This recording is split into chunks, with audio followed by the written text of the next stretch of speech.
বিদায় হজের দিন আল্লাহ নবী সাহাবাদেরকে বললেন, আইয়ু ইয়াউমিন হাযা, আজকে কোন দিন? সাহাবারা বলো। সাহাবারা জবাব দিলেন, ইয়াউমুন হারাম, আজকে সম্মানিত দিন। এরপর বললেন, আইয়ু বালাদিন হাযা, এটা কোন শহর? সাহাবারা বললেন, বালাদুন হারাম, এটা সম্মানিত শহর। 3 নাম্বার প্রশ্ন করলেন, আইয়ু শাহরিন হাযা, এটা কোন মাস? সাহাবারা বললেন, শাহরুন হারাম, এটা সম্মানিত মাস।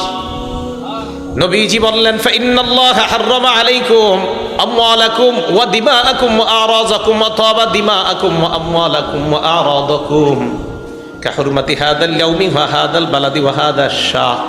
নবীজি বললেন, আজকের দিন যেমন সম্মানিত, এই মাস যেমন সম্মানিত, এই শহর যেমন সম্মানিত, আল্লাহ পাক রব্বুল আলামিন তেমনি ভাবে এক মুসলমানের রক্ত, এক মুসলমানের সম্পদ, এক মুসলমানের ইজ্জত অন্য মুসলমানের জন্য হারাম তথা সম্মানিত বানায়া দিয়েছেন।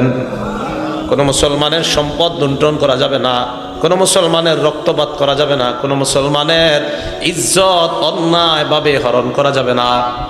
এরপর আল্লাহ নবী বললেন, আলা লিউবাল্লিগ শাহিদুকুম গায়বাকুম, তোমরা যারা এখানে আছো আমার কথাগুলা যারা নাই তাদের কাছে পৌঁছায় দিবা।